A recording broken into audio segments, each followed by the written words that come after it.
اور اپنے مساجد میں ایسے امام کو رکھنے کی کوشش کیجیے، ایسے امام کو امامت کرنے کی جگہ دیجیے جو حقیقت میں امامت کے لائق ہیں، جو آپ کے گاؤں کے لوگوں کو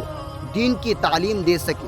جو آپ کے گاؤں کا صحیح رہبر بن سکے، جو آپ کے گاؤں میں ہو رہے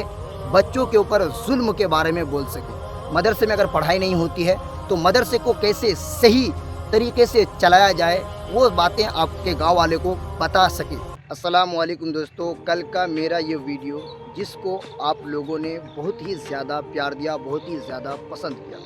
جہاں دوستو اس ویڈیو میں نے بتایا تھا ایک امام صاحب کے بارے میں، اور وہ اس امام صاحب کے بارے میں کہ جس کو جو ہے نماز جنازے کی دعا تک یاد نہیں تو اس کے پیچھے جو ہے نماز ہو سکتی ہے یا نہیں، وہ پھر قرآن شریف کی تلاوت کیسے کرتے ہیں یا نہیں کرتے ہیں، قرآن شریف کی تلاوت کا حال کیا ہے، ان تمام چیزوں کے بارے میں۔ اب کچھ لوگ مجھ سے جو ہے پوچھ رہے ہیں کہ اگر آپ نے یہ ویڈیو بنایا ہے، اس ویڈیو میں ہاں یہ بات ہے کہ آپ نے کسی کا نام نہیں لیا ہے،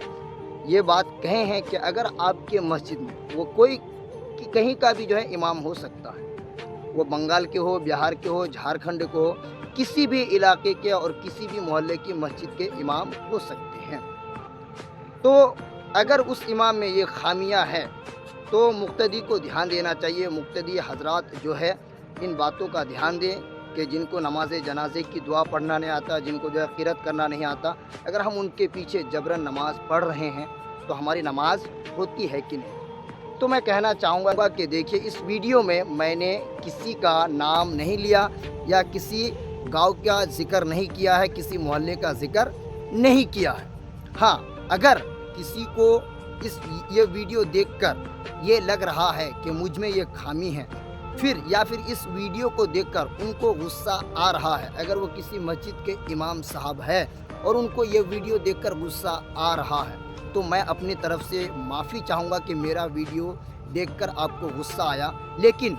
یہ بھی بات کہنا چاہوں گا اور آپ کو جو ہے یہ صلاح دینا چاہوں گا کہ دیکھیے حضرت، اگر آپ میں یہ خامی ہے تو آپ کسی اچھے حافظ کے پاس یا وہ جو قرآن شریف کو اچھے سے پڑھتے ہیں ان کے پاس ٹیوشن ضرور لے لیں، ان سے جو ہے آپ اپنی اصلاح ضرور کرا لیں تاکہ آپ قرآن شریف صحیح سے پڑھ سکیں، اور اگر آپ قرآن شریف صحیح سے پڑھیں گے تو آپ کے پیچھے جو مقتدی حضرات نماز پڑھیں گے ان کی بھی نماز صحیح ہوگی اور آپ کی بھی نماز صحیح ہوگی اور آپ کے اوپر کوئی فتویٰ بھی نہیں لگے۔ ہاں اور اگر آپ نے اس کے علاوہ یہ کہہ دیا کہ ہاں میں چاہے جیسے پڑھاؤں، میری مرضی، میں امام ہوں، میرے پیچھے جو نماز پڑھ رہے ہیں ان کو جو ہے نماز پڑھنا پڑے گا، تو یہ آپ کی من مانی ہو گئی۔ اور دیکھیے من مانی صرف آپ اپنے گھریلو معاملے میں کر سکتے ہیں، دنیاوی معاملات میں من مانی تو کر سکتے ہیں لیکن دین کے معاملے میں کوئی بھی شخص من مانی نہیں کر سکتا۔ شریعت میں جو باتیں ہیں ان باتوں میں کوئی بھی شخص من مانی نہیں کر سکتا۔ میں یہ ہمیشہ سے کہتا آیا ہوں اور ہمیشہ سے کہتا رہوں گا کہ شریعت کسی کے باپ کی نہیں ہے، نہ میری ہے نہ کسی اور کی۔ ہاں شریعت کے مطابق اگر میں نہیں چل رہا ہوں، اگر ہو سکتا ہے کہ مجھ سے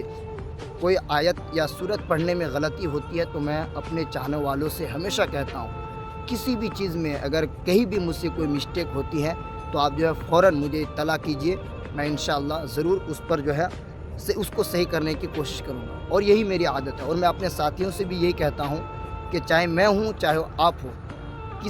کسی سے بھی اگر کوئی غلطی ہوتی ہے تو آپ جو ہے تنہائی میں لے جا کر ان کو سمجھائیے، پھر جو ہے اگر وہ نہیں سمجھ رہے ہیں تو پھر جو ہے ان کا جو ہے پردہ فاش کرنا ضروری ہے۔ ہاں تو میں کہہ رہا تھا اگر کسی کو